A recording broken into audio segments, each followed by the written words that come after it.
Ahojte, vítam vás v nového videa, zase som tu ja, Anter, a dneska tu máme ukázanie, alebo teda showcase tohto nového brawlera, čo pridali. Vlastne bude sa dať úplne free získať za 6 dní a 14 hodín, čiže presne za 6 dní a 14 hodín si ho viete zadarmo za tie kredity vlastne získať.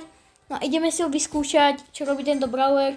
Vidím, že to je brawler, ktorý má strašne veľa životov, čiže je to niečo ako Frank a vyzerá, že to je také ako na ten spôsob, jak je Jackie. Oh my...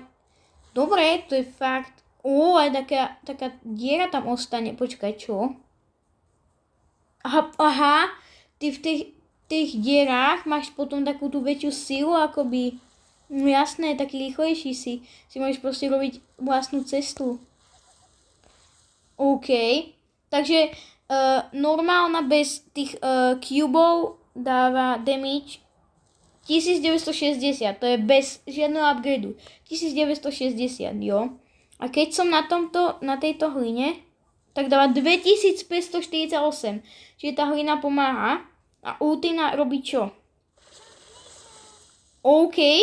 To je také tornádo akoby. Čiže vlastne máte tam také tornádo, keď dáte ultinu, viete sa vlastne tak akoby rýchlo priblížiť k superovi, alebo teda no proste k nejakému nepriateľovi, čo máte v betli.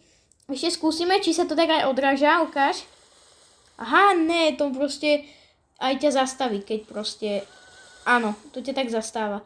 Počkaj, ešte dobre vedieť, on sa to možno odrazia jak rýkové strely. No jasné, tak to je brutálny brawler.